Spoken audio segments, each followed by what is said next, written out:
Alhamdulillahirabbil alamin. Al-Fardus Samad lam yalid wa lam yulad wa lam yakul lahu kufuwan ahad. Wassalatu wassalamu ala sayyidina wa habibina wa syafi'ina wa qurrati a'yunina wa maulana Muhammad wa ala alihi wa sahbihi wa tabi'in tabi'in lahum bi ihsan ila yaumil amma ba'd. Alhamdulillah, kita bersyukur kepada Allah Subhanahu wa taala yang telah memberikan kita nikmatnya yang begitu agung dan luar biasa besarnya. Allah kasih nikmat kepada kita semuanya. Kita masih diberi kesempatan oleh Allah untuk menjadi hamba yang lebih baik lagi dari sebelumnya. Kita masih diberi nikmat oleh Allah Subhanahu wa taala untuk memperbaiki daripada kualitas ibadah kita dari sebelumnya. Hari demi hari harus kita menjadi hamba yang lebih baik daripada sebelumnya. Alhamdulillah, sama-sama kita hormati segenap para asatidz, para rujat, para orang tua, pengurus musholah dan majelis Al-Hidayah yang kesemuanya kita doakan mudah-mudahan para guru-guru kita dan para pengurus yang membantu perjalannya ini majelis semuanya panjang umur, sehat afiat, kabul hajatnya, diluaskan berkahkan rezekinya, dijadikan anak-anaknya semua saleh-salehah, dan kita semua yang hadir laki maupun perempuan, tua maupun muda, kecil maupun besar, muda maupun tua, mudah-mudahan kumpulnya kita di tempat ini Allah takdirkan kita menjadi orang-orang yang beruntung, orang-orang yang selamat dunia wal akhirat. Allah ampunin dosa-dosa kita, Allah luasin rezeki kita, Allah kabulin segala hajat doa cita-cita kita semuanya. Amin ya rabbal.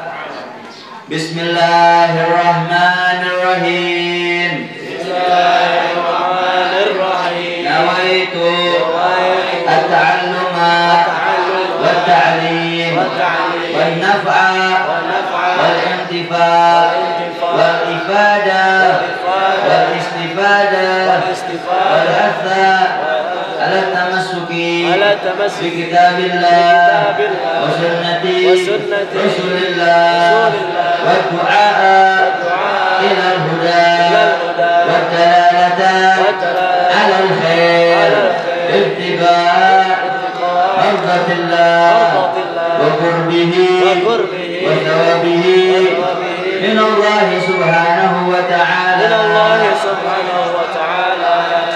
Al-hadits ar-rabi' sama-sama kita baca. An Abi Hurairah radhiyallahu anhu qala Rasulullah sallallahu alaihi wasallam man yuridillah bihi khairan yusib minhu. Rawahul Bukhari. Dari Abu Hurairah radhiyallahu taala anhu bahwasanya Nabi besar Muhammad sallallahu alaihi wasallam bersabda, ini sebenarnya hadis kemarin sudah kita baca. Man yuridillahu bi khairan yusib minhu. Siapa orang yang dipengenin, yang diinginkan, yang dicinta oleh Allah Subhanahu wa taala dengannya kebaikan, maka Allah uji dia. Kalau orang dapat ujian, berarti dia lagi diuji sama Allah Subhanahu wa taala. Orang dapat sakit, diuji sama Allah Subhanahu wa taala. Tapi bukan berarti setiap seseorang yang sakit, setiap seseorang yang dapat musibah, dia dapat ujian. Bisa jadi itu teguran atau musibah dari Allah Subhanahu wa taala. Bisa dikatakan ujian untuk seseorang yang dia tidak meninggalkan hak-haknya Allah, tidak meninggalkan apa-apa yang diwajibkan oleh Allah Subhanahu wa taala. Kalau ada orang yang nggak pernah ninggalin sholat 5 waktu, taat sama orang tuanya, sayang sama istrinya taat sama suaminya, puasa di bulan Ramadan, bayar zakat, sering sedekah. Ketika dia dapat ujian, ketika dia dapat musibah, masih pantas dia bilang saya lagi diuji. Tapi kalau orang nggak pernah ke masjid, nggak pernah sholat 5 waktu, ngelawan orang tua, ngelawan suami, gak sayang sama istri, gak pernah ngasih nafkah dan lain-lain, ketika datang ujian dia bilang lagi diuji, itu gak pantas. Sholat gak pernah, puasa enggak, datang ke masjid enggak, ngaji enggak, dekat ulama enggak. Ketika datang musibah dia bilang saya lagi diuji. Siapa ada. Ibaratnya kita sekolah dulu baru ujian, sekolah dulu baru ujian. Nggak ada orang tiba-tiba ujian. Iya, kalau ngejar paket. Sekolah kagak mau naik kelas. Ujian dulu, sekolah dulu, ujian baru naik kelas. Bagaimana mau naik kelas? Kelas berapa? Sekolahnya enggak. Setiap orang yang diceritakan sama Allah, dia dikasih ujian sama Allah Subhanahu wa taala, dikasih sakit misalkan. Bisa jadi itu ujian itu jadi tinggiin derajat kita. Yang tadinya Allah tuh pengen kita ini ada di sorga kelas 1 yang ajib. Allah pengen kita derajatnya lebih naik lagi. Cuman pada saat sekarang nih kita masih kelas bawah. Akhirnya sama Allah diuji, dikasih penyakit. Biar apa? Biar naik derajat kita sampai ke derajat yang Allah pengenin.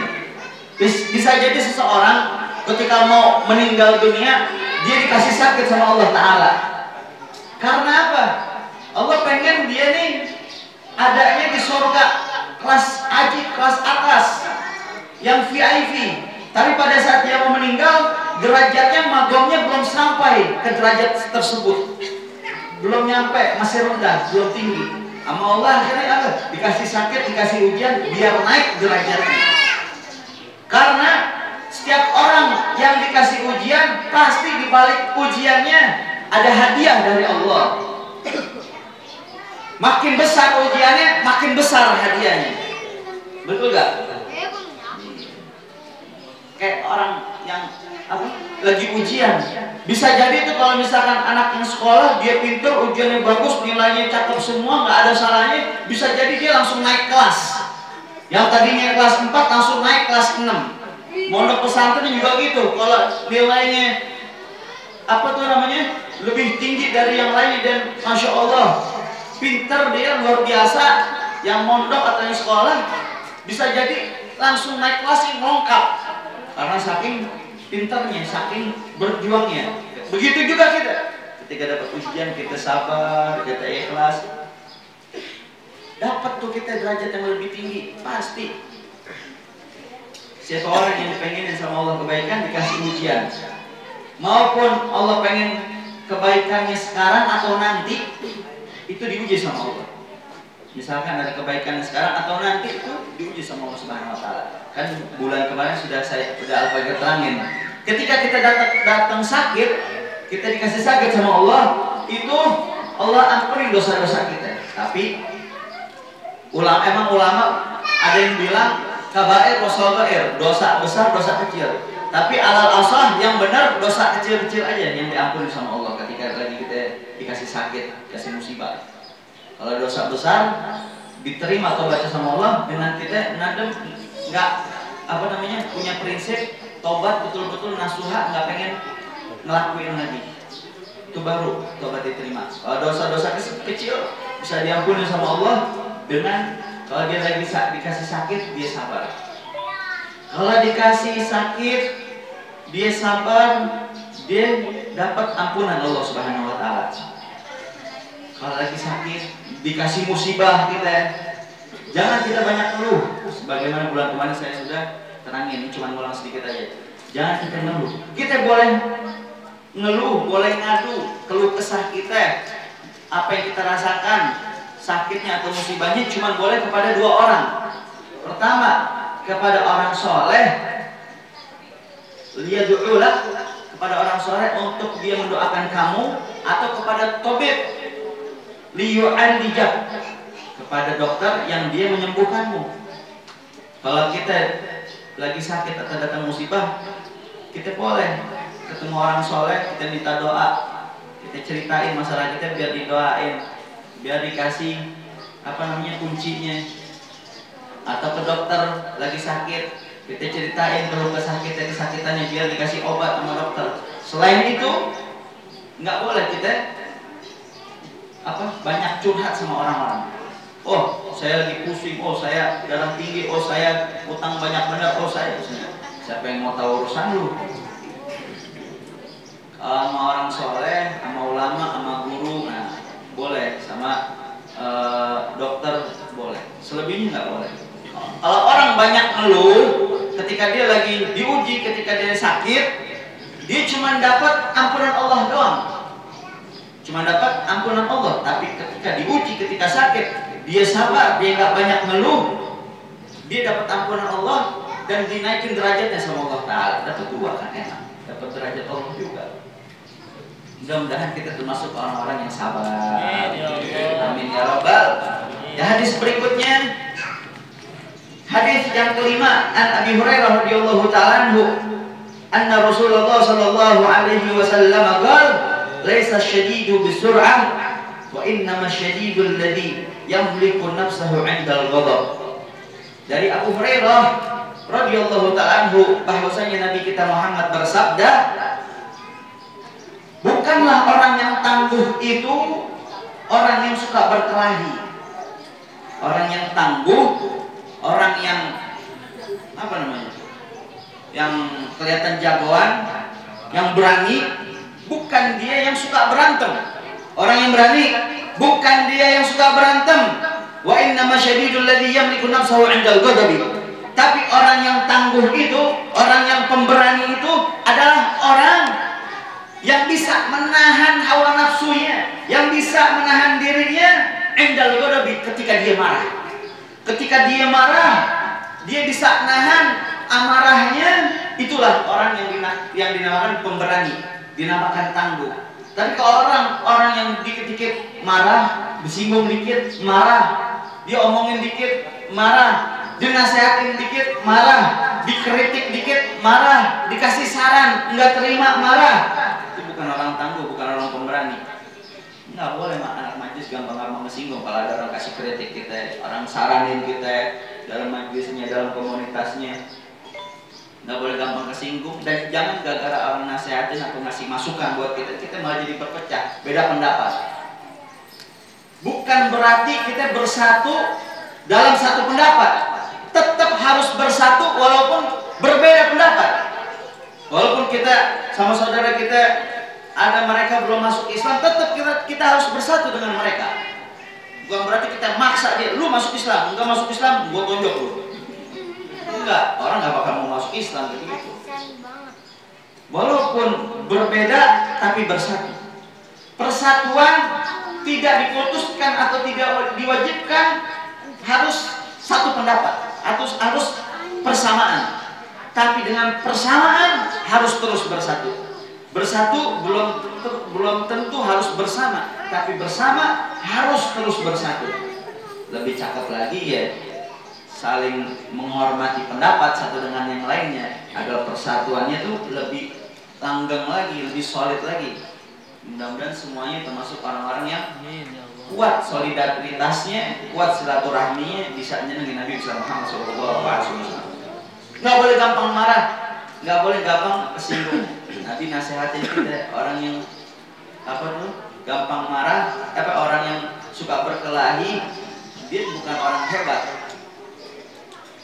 Yang hebat adalah orang yang bisa menahan dirinya, amarahnya ketika mau marah. Ketika mau marah dia sabar, nggak jadi marah. Nah, itu baru orang hebat, baru orang yang Masya Allah. Karena Nabi Muhammad SAW punya sifat halim. Halim itu orang yang nggak pernah marah. Orang yang nggak pernah marah. Tapi dalam tanda kutip ini marah fi haqqin nas, di dalam manusia, perihal manusia. Tapi kalau perihal agama, fi haqqillah. Kalau di dalam perihal agama kita harus marah, jangan kebalik. Jangan ada perihal agama kita dilecehin, kita diam aja. Kata Nabi nggak boleh marah. Itu marah kalau diri ente dikatain orang, lu diadu domba. Nggak boleh gampang marah, nggak boleh gampang berkelahi. Cari tahu dulu betul-betul, kelarin, damai dengan persahabatan. Tapi kalau dihakillah, lam yakum figodobihi ahad. Kalau urusan agama yang dilecehin, urusan agama yang dimainin, nggak ada yang berani berdiri ketika Nabi Muhammad marah. Ketika Nabi Muhammad udah marah, udah ngebahas tentang agama, udah berurusan dengan urusan Allah dan Rasulnya, nggak ada yang berani ngelawan perkataan Rasulullah, nggak ada yang berani berdiri, semuanya nunduk kepalanya kalau dari Nabi marah. Tapi kalau dihakin nas, Nabi sabar. Kalau cuman birinya aja, Nabi Muhammad dihina, diludahin, lemparin batu, lemparin kotoran, Nabi Muhammad nggak marah. Tapi kalau yang dilecehin Allah, baru Nabi Muhammad marah. Kalau Nabi nggak pernah marah dalam urusan agama, nggak ada itu yang namanya perang Badar, perang Uhud, Bayatul Ridwan dan lain-lain.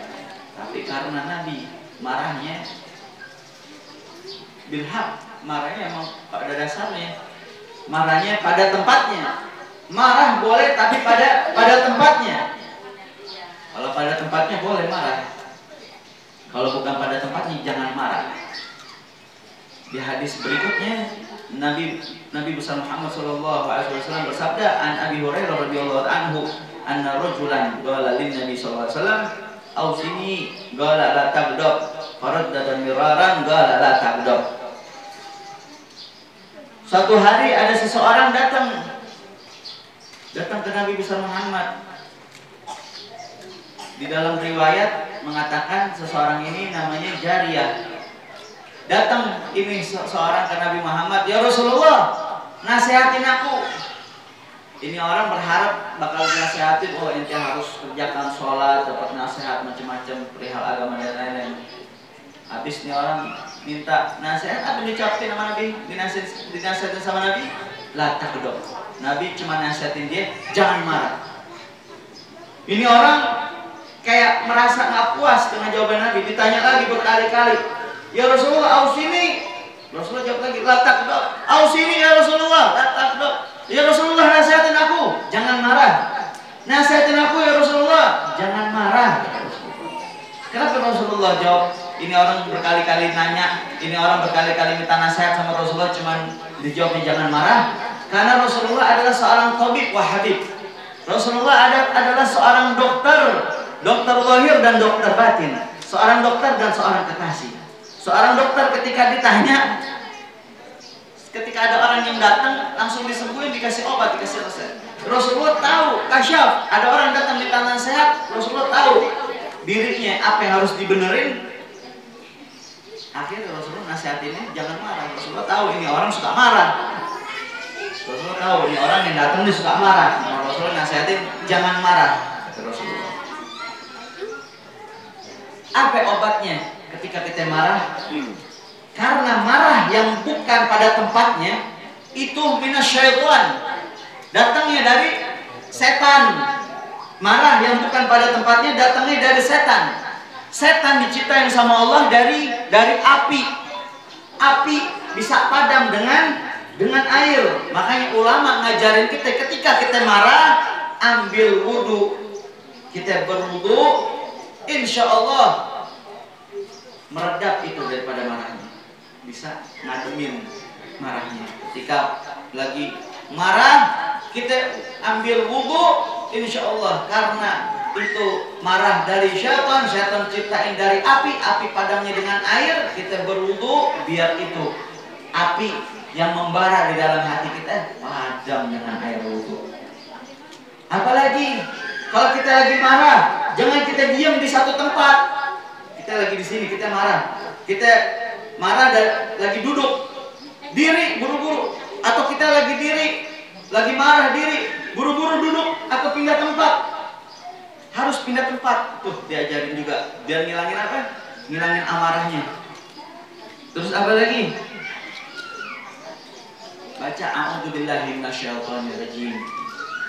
Terus kalau kita lagi mumet, lagi pusing, lagi banyak masalah, ulama ngajarin kita ketika kita lagi mumet atau nggak kuat nahan nafsu kita pengen berbuat dosa, teriak sebut nama Allah. Ulama ngajarin kita tuh, kalau bisa ambil wudhu dulu sambil madep ke atas, teriak sebut nama Allah. Allah, madep ke langit langsung, insya Allah. Sekencang-kencangnya kalau perlu. Kan banyak orang kadang kan, banyak saudara-saudara kita atau anak-anak muda kita lihat kalau lagi stres di pinggir laut teriak kencang-kencangnya, betul nggak? Diajarin tuh sama ulama, teriak sebut nama Allah tapi Allah sambil madep ke atas. serahin semuanya sama Allah Subhanahu wa taala. Karena kita apapun yang kita miliki semuanya nggak bakal dibawa mati. Apapun itu kita harus tetap sabar, harus terus berjuang di jalan Allah Subhanahu wa taala. Ini majelis alhamdulillah kita bisa istiqomah setiap hari minggunya, yang pada dasarnya seharusnya majelisnya bukan minggu sekarang tapi minggu yang akan datang, karena minggu ketiga. Cuman karena minggu yang akan datang Al-Fatihah insyaallah akan pergi dakwah ke daerah Kalimantan, jadi minta dimajuin ke minggu hari ini.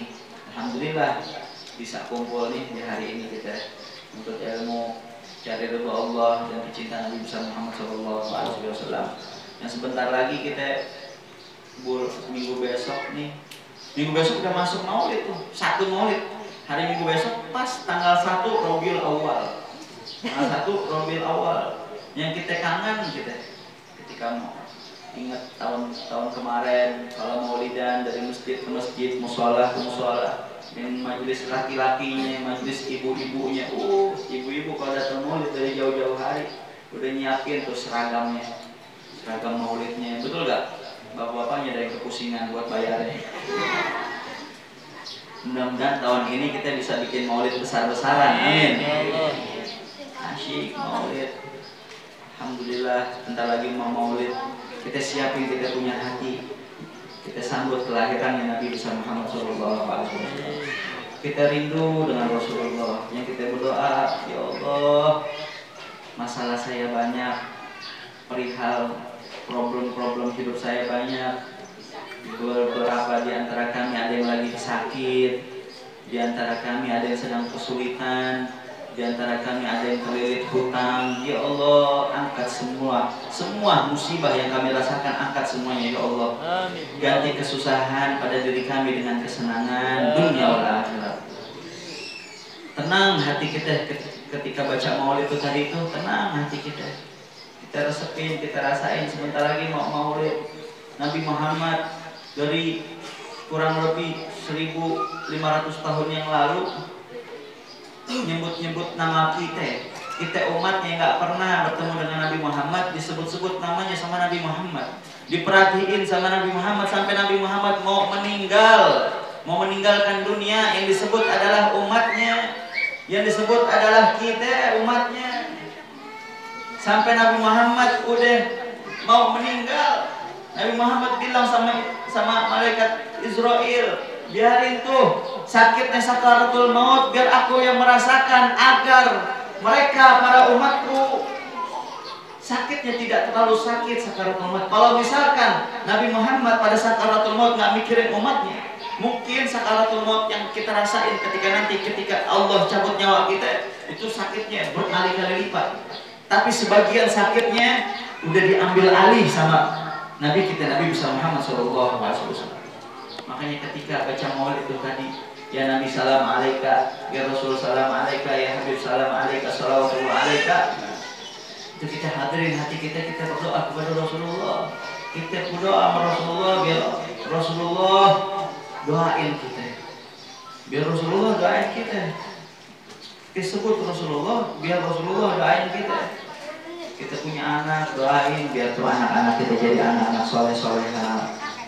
Kita rindu, adem hati kita ketika baca maulid, ya Nabi salam alaika, ya Rasul salam alaika, ya Habib salam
jaga kita punya hati, jangan gampang marah.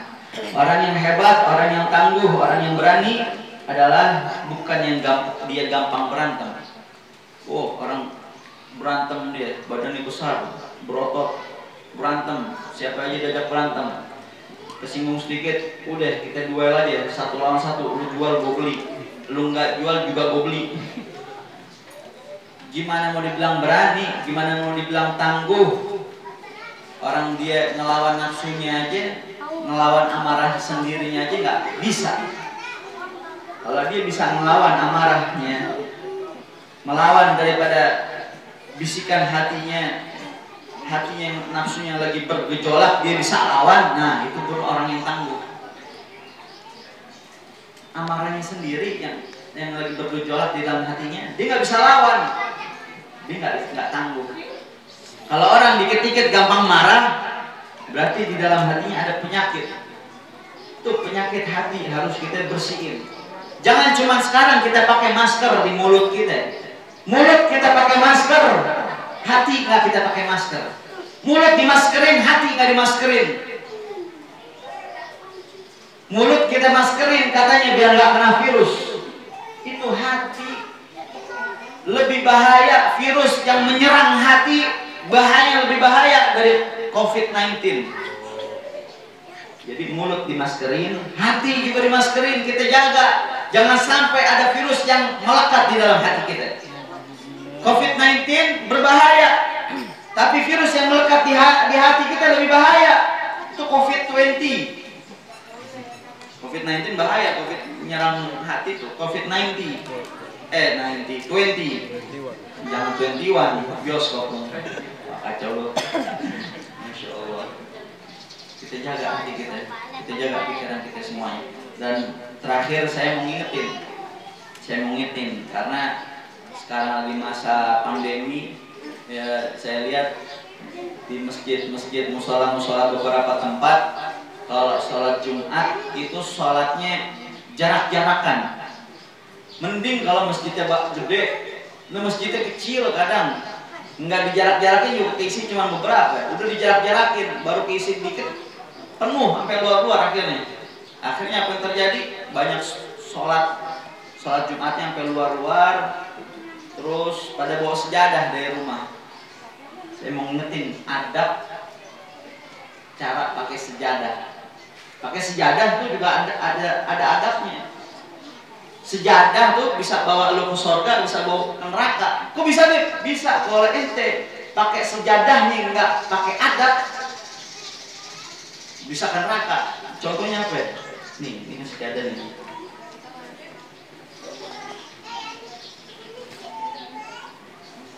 Kalau kita bawa sejadah, ya saya mau ngingetin doang.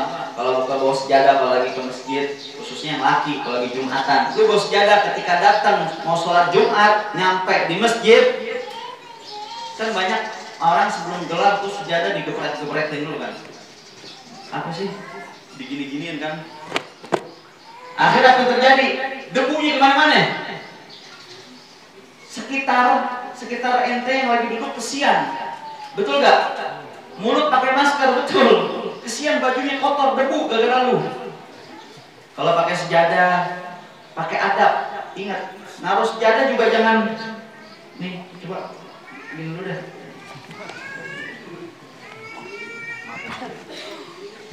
Buang jauh-jauh, jangan. Kadang kita pas datang langsung aja bawa sejadah masjid, langsung lempar aja begitu. Sejadah tetangga kita sebelah terbang-terbangan gara-gara kita, betul nggak? Pelan-pelan gelar, pelan-pelan pakai adab. Lu nunduk dulu, jongkok, gelar sejadahnya pelan-pelan. Belum rapi sejadahnya, jangan digeser pakai kaki. Kan kadang kita begini-gini aja, bib tuh pakai kaki itu nyontoin. Nggak boleh kayak begitu. Sejadah belum rapi, benerin pakai tangan, pakai kaki, benerin sejadah, makruh. Nggak boleh. Terus setelah selesai juga ingat kan, pas datang dikebut-kebutin, pas kelar kebutinnya lebih kencang tuh biasanya. Tahu kebutin? Gitu-gituin. Pas datang dikebutin, pas kelar biasa lebih kencang tuh gitu ini. Karena apa? Debunya banyak. Pas kebut-kebutin, jangan sembarangan tempat. Baru berdiri apa tuh, assalamualaikum warahmatullahi, nggak lama Allah malantas lari, bukan Allah malantas jalan lagi. Diri langsung ambil sejadah, dikebut-kebutin dulu, biasa sebelum dilipat, betul.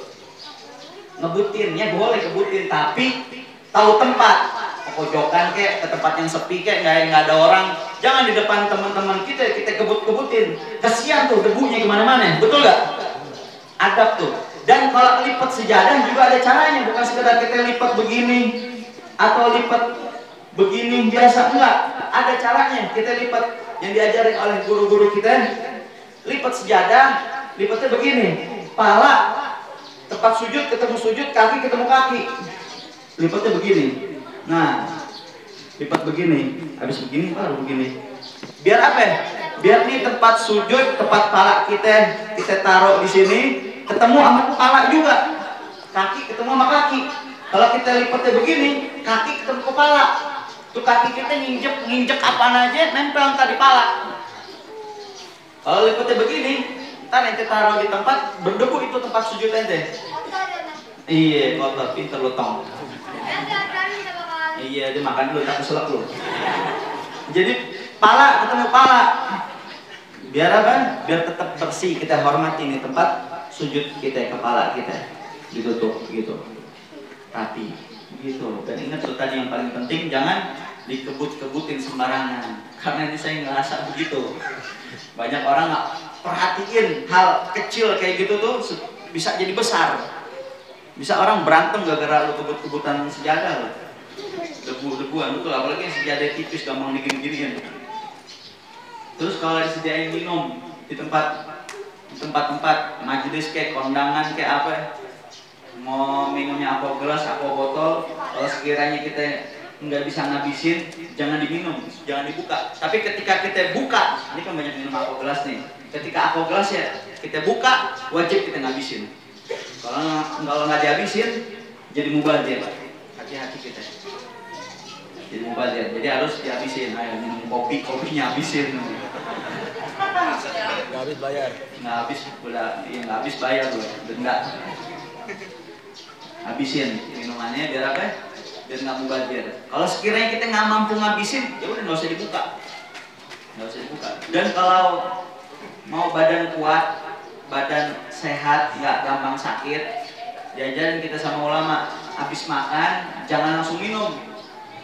Habis makan jangan langsung minum, kasih jeda. Kalau mau sebelum makan minum. Habis makan jangan langsung minum, kasih jeda beberapa menit, 3 menit kayak 5 menit. Kalau ente habis makan minum, bawaannya lemes, pengen bawaannya tidur pagi siang-siang. Apalagi yang kerja kesian, habis makan jangan langsung minum. Insya Allah bakal ada perubahan. Yang mondok pesantren biasanya tahu, kalau mau badannya sehat, badannya kuat, nggak gampang kena penyakit, dia habis makan nggak langsung minum. Malah kalau bisa 10 menit. Biar keselak ya, kalau keselak lu makan, minum aja ya, jangan ditahan-tahan kalau keselak. Biar kuat tuh badannya. Terus apa lagi? Udah, itu aja. Mudah-mudahan kita semuanya sehat afiat, panjang umur, gugul hajat punya akhirat kita semuanya. Insyaallah Majelis Al-Hidayah nanti bisa ngadain maulid Nabi Muhammad. Ini kira-kira Majelis Al-Hidayah mau ngadain maulid apa enggak? Ya, jawab dikit. Mau bikin maulid apa enggak? Baca maulid di mana-mana, di rumah kita, di musola kita, di kampung kita baca maulid. Di mana-mana harus kita baca tuh maulid biar dapat keberkahannya. Jangan cuma kita di musola baca maulid, di rumah kita nggak bacain. Undang teman-teman, walaupun cuma turu-turu, biar tuh rumah kebacaan maulid. Kalau kita lihat teman kita bikin maulid di rumahnya, kita jangan mau kalah, kita bikin juga di rumah. Tujuannya bukan main tanding-tandingan, bukan. Tapi biar apa? Rumah saya juga pengen berkah. Jangan rumah sampean doang pengen berkah, ini juga pengen berkah. Bikin juga di rumah, undang. Kalau perlu ntar kompleks ini pas bulan maulid, bikin deh tuh seminggu sekali atau seminggu beberapa kali. Siapa aja yang mau bikin maulid, ahlan wa sahlan, datang deh tuh turu-turu gitu. Turu-turu aja nggak apa-apa. Sekiranya itu rumah kita dibacakan maulid Nabi besar Muhammad SAW. Jadi berkah, biar ada cahaya ke rumah, bukan cahaya lampu doang, tapi cahaya yang menerangi daripada hati sanubari kita semuanya. Bacakan maulid, ngambil berkah, apalagi bulannya bulan maulid. Mudah-mudahan kita digabulin doa kita semuanya, hajat kita semua digabulin sama Allah Ta'ala. Mudah-mudahan nanti di akhirat wajah kita bisa dikenalin sama Nabi besar Muhammad sallallahu alaihi wasallam. Allahumma ja'al akhir kalamina inna intihai ajalina qaula la ilaha illallah.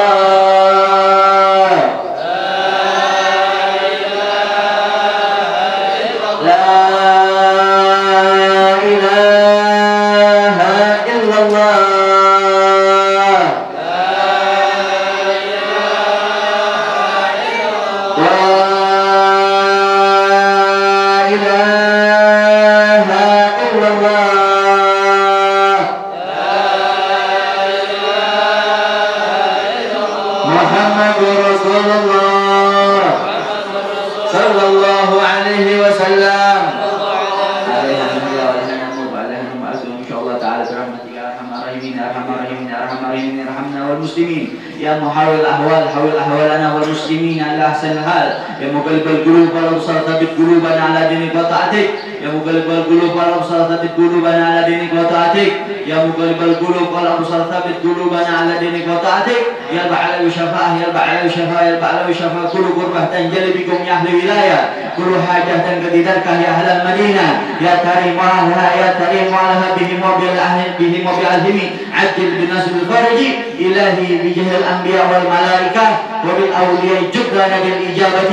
إلهي توسلنا بقرآنك الكريم تنور بصورتي وسمعي وموجتي وبالمصطفى رصد أصله لصدري تيسر الأمر واكتشف قربتي. ربنا آتنا في الدنيا حسنة وفي الآخرة حسنة وقنا عذاب النار. اللهم اغفر لنا ولوالدينا وارحمهما كما ربونا صغارا ولجميع المسلمين والمسلمات والمؤمنين والمؤمنات الأحياء منهم والأموات برحمتك يا أرحم الراحمين. اللهم إنا نسألك علما نافعا ورزقا واسعا وعملا متقبلا وذنبا مغفورا يا أرحم الراحمين. ارحمنا والمسلمين يا ذا الجلال والإكرام. أمت على دين الإسلام يا الله بها يا الله بها يا الله بحسن الخاتمة يا الله بها يا الله بها يا الله بحسن الخاتمة يا الله بها يا الله بها يا الله بحسن الخاتمة بجاه والد فاطمة أم بحسن الخاتمة. ربنا لا تزغ قلوبنا بعد إذ هديتنا وهب لنا من لدنك رحمة إنك أنت الوهاب. اللهم هب لنا من أزواجنا وذريتنا قرة أعين واجعلنا للمتقين إماما. اللهم مغفرتك أوسع من ذنوبنا ورحمتك أرجعنا من عملنا.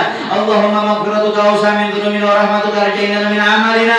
اللهم مغفرتك أوسع من ذنوبنا ورحمتك أرجعنا من عملنا. وصلى الله عليه وسلم محمد وعلى آله وصحبه وسلم والحمد لله رب بالقبول. بسر الفاتحة. الحمد لله رب العالمين الرحمن الرحيم مالك يوم الدين إياك نعبد وإياك نستعين اهدنا الصراط المستقيم صراط الذين أنعمت عليهم غير المغضوب عليهم ولا الضالين. اللهم بحق الفاتحة وبالمعجزة الفاتحة وبكرامة الفاتحة وبسر الفاتحة وبنور الفاتحة وبكرامة الفاتحة افتح لنا أبواب الخير. افتح لنا أبواب التوبة. افتح لنا أبواب الرزق. افتح لنا أبواب البركة. افتح لنا أبواب المغفرة. افتح لنا أبواب الهجرة. افتح لنا أبواب التوفيق. افتح لنا أبواب الهداية. افتح لنا فتوح العارفين يا فرج الهم يا كاشف الغم يا من يغفر ويرحم. دفع البلاء يا الله دفع البلاء يا رحمن دفع البلاء يا رحيم دفع البلاء يا أرحم الراحمين. بفضل سبحان ربك رب العزة عما يصفون وسلام على المرسلين والحمد لله رب الحمد لله على نعم الله الحمد لله على بركة الله الحمد لله الحمد لله وكافر مزيدا والحمد لله رب يا رسول الله سلام عليك يا رفيع الشأن والترجي يا رسول الله سلام عليك يا رفيع الشأن والترجي يا رسول الله سلام عليك يا رفيع الشأن والترجي. اللهم صل وسلم وبارك عليه وعلى آله. Ini saja yang dapat kita sampaikan. Minta wabah kalau ada salah-salah kata Mudah-mudahan semua sehat afiat, panjang umur, bisa berjumpa lagi. Wassalamualaikum warahmatullahi wabarakatuh. Demikianlah